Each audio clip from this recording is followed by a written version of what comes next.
So next step in research എന്ന് പറയുന്നത് formulation of hypothesis ആണ്. So what is hypothesis എന്നുള്ളത് നമ്മൾ നേരത്തെ ഡീറ്റെയിൽ ആയിട്ട് നോക്കി. ഇതാണ് ലൈക്ക് ഇറ്റ്സ് ഒരു നമുക്കൊരു തിയറി ആണെങ്കിൽ it has concept and construct. Then out of that നമ്മൾ പ്രൊപ്പോസിഷൻസ് ആ പ്രൊപ്പോസിഷൻസിൽ നിന്ന് ടെസ്റ്റബിൾ ഫോമിലുള്ള സ്റ്റേറ്റ്മെന്റ്സ് ആക്കി മാറുന്നു. A proposition which can be put to test to determine its validity, അതിനെയാണ് നമ്മൾ ഹൈപ്പോത്തസിസ് എന്ന് പറയണത്. ഇപ്പോൾ ഒരു എക്സാമ്പിൾ പറയുകയാണെങ്കിൽ, parents spend 5% of their annual income for education of their children. 5% ഒരു ആനുവൽ ഇൻകത്തിൻ്റെ 5% പാരൻസ് അവരുടെ ചിൽഡ്രനിൻ്റെ എഡ്യൂക്കേഷന് വേണ്ടി സ്പെൻഡ് ചെയ്യുന്നു.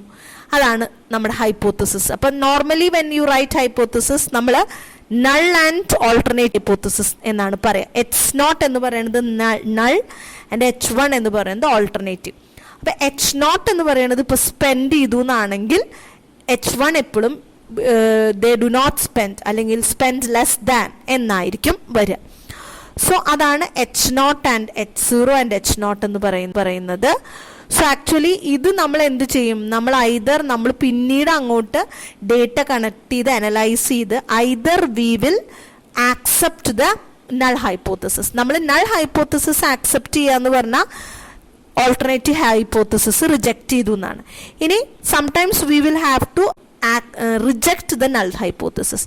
നൾ ഹൈപ്പോത്തസിസ് നമ്മൾ റിജക്റ്റ് ചെയ്യുകയാണെങ്കിൽ ഓട്ടോമാറ്റിക്കലി നമ്മൾ ഓൾട്ടർനേറ്റീവ് ഹൈപ്പോത്തസിസ് ആക്സെപ്റ്റ് ചെയ്തു എന്നാണ്. അപ്പോൾ നമ്മൾ ഹൈപ്പോത്തസിസും ടൈപ്സിനെ കുറിച്ച് കുറച്ചും കൂടി ഡീറ്റെയിൽ ആയിട്ട് പഠിക്കാനുണ്ട്. ഫോർ ടൈം ബീങ് മനസ്സിലാക്കുക, fourth step in research process എന്ന് പറയുന്നത് ഫോർമുലേഷൻ ഓഫ് ഹൈപ്പോത്തസിസ് ആണ്. So hypothesis is nothing but a proposition which can be tested in order to determine its validity എന്നാണ്. Next step is developing a research design.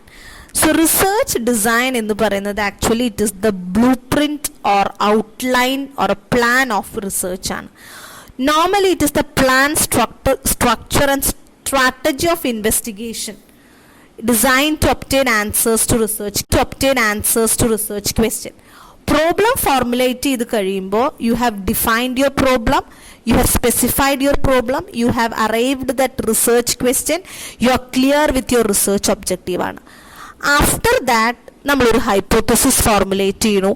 ഇനി ഈ research objectives അല്ലെങ്കിൽ ഈ പ്രോബ്ലത്തിന് answer കണ്ടുപിടിക്കാൻ നമ്മൾ ഉപയോഗിക്കുന്ന ഇൻവെസ്റ്റിഗേഷൻ്റെ സ്ട്രാറ്റജി, സ്ട്രക്ചർ ആൻഡ് പ്ലാൻ ആണ് നമ്മുടെ research design. So it involve sampling design, data collection design and instrument design. നമുക്കറിയാം, നമുക്ക് ഒരു റിസർച്ച് നടത്തുമ്പോൾ നമ്മൾ ആ റിസർച്ച് നടത്തുന്ന ഒരു ഗ്രൂപ്പുണ്ട്. ആ ഗ്രൂപ്പ് മുഴുവനായിട്ട് എടുക്കാൻ പറ്റില്ല. സോ യു വിൽ ഹാവ് ആ ഗ്രൂപ്പ് മുഴുവനായിട്ട് പോപ്പുലേഷൻ എന്ന് പറയും. ചിലപ്പോൾ പോപ്പുലേഷൻ ഇൻഫൈനൈറ്റ്ലി ലാർജ് ആയിരിക്കും, ചിലപ്പോൾ ഫൈനൈറ്റ്ലി ലാർജ് ആയിരിക്കും, അല്ലെങ്കിൽ ചിലപ്പോൾ ഇൻഫൈനൈറ്റ് ആയിരിക്കും. സോ വാട്ട് എവർ ബി നമുക്ക് ആ പോപ്പുലേഷനെ ഫുള്ളായിട്ട് അക്കോമഡേറ്റ് ചെയ്യാൻ പറ്റണം എന്നില്ല. So you will have to take a sample. So how you are going to take sample, ആ സാമ്പിൾ സൈസ് എന്താണ്, and what is your sampling method. അത് പലതരം സാമ്പിളിംഗ് മെത്തേഡുകളുണ്ട് സാമ്പിൾ സൈസ് ഡിസൈഡ് ചെയ്യാൻ വേണ്ടിയിട്ട്. സോ അത് ഏതാണെന്ന് ഡിസൈഡ് ചെയ്യുന്നതിനെയാണ് നമ്മൾ സാമ്പിളിംഗ് ഡിസൈൻ എന്ന് പറയാം. Now data collection design. നമുക്കറിയാം, you have 2 types of data, primary and secondary.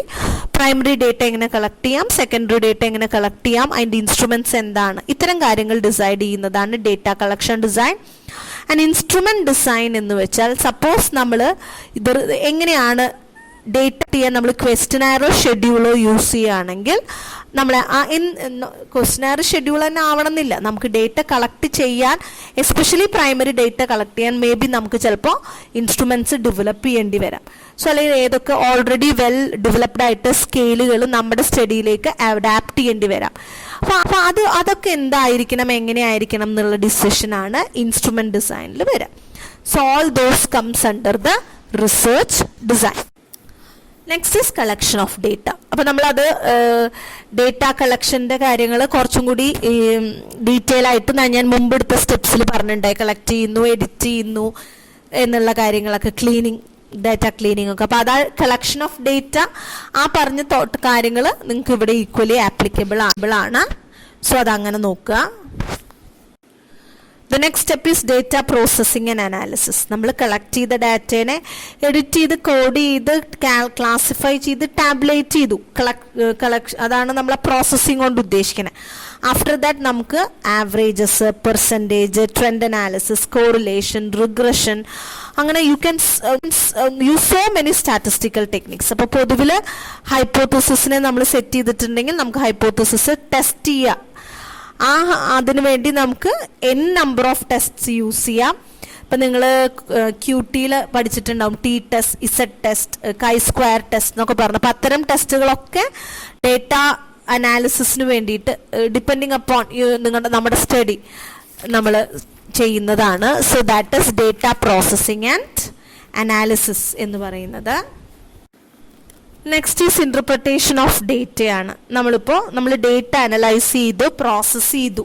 ഇനി നമുക്ക് സ്റ്റാറ്റിസ്റ്റിക്കലി ചെയ്യുമ്പോൾ നമുക്കൊരു വാല്യൂസേ കിട്ടുള്ളൂ.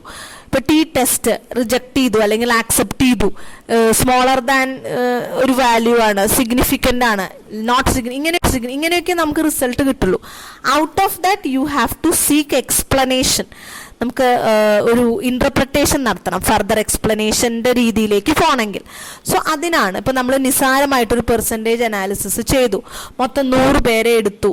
50 പേര് ഒരു കാര്യത്തിനോട് എഗ്രിയും ബാക്കി 50 പേര് ഡിസഗ്രിയും ചെയ്തു.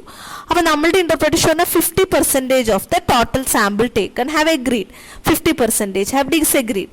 ഇനി അതല്ല ഒരു 2% ന്യൂട്രൽ ഉണ്ടെങ്കിൽ 2% ഹാവ് എ ന്യൂട്രൽ ഒപ്പീനിയൻ. അപ്പം അതാണ് നമ്മളൊരു ഡേറ്റയിൽ നിന്ന് നമ്മൾക്ക് ഉണ്ടാക്കിയെടുക്കാവുന്ന interpretation. Next is formulating conclusion and preparing the report. നമ്മൾ കൺക്ലൂഡ് ചെയ്യാണ്, ഡിസ്കഷൻസ് നടത്തി നമ്മുടെ ലിമിറ്റേഷൻസ് എന്താണെന്നൊക്കെ ഡിസ്കവർ ചെയ്ത്. So you are concluding and preparing the report. അപ്പോൾ നമ്മൾക്ക് ആരോടാണ് കമ്മ്യൂണിക്കേറ്റ് ചെയ്യേണ്ടത്? നമുക്കൊരു PhD തിസീസ് അവാർഡ് ചെയ്യാൻ PhD അവാർഡ് ചെയ്യാനുള്ള ഒരു തിസീസ് ആണെങ്കിൽ ദാറ്റ് ഹാസ് എ ഫോർമാറ്റ്. ഒരു ബിസിനസ് റിസർച്ചിലും ഓർഗനൈസേഷനിലും ഒരു പ്രോജക്റ്റ് പ്രപ്പോസലായിട്ട് അവർക്കൊരു സൊല്യൂഷൻ പറഞ്ഞു കൊടുക്കാനാണെങ്കിൽ it has a format. So to whom you have to communicate about your research. അതനുസരിച്ചിട്ട് നമുക്ക് പലതരത്തിലുള്ള ഫോർമാറ്റുകളുണ്ട് റിപ്പോർട്ടിന്. ഇതൊക്കെ ഈ ഓരോ സ്റ്റെപ്പും നിങ്ങൾ ഡീറ്റെയിൽ ആയിട്ട് ഇനി വരുന്നതിൽ പഠിക്കും. അതാണ് നമ്മളിത് ഇങ്ങനെ ജസ്റ്റ് പറഞ്ഞു പോകുക മാത്രം ചെയ്യുന്നത്. സോ അത്രേ ഉള്ളൂ അതിൽ.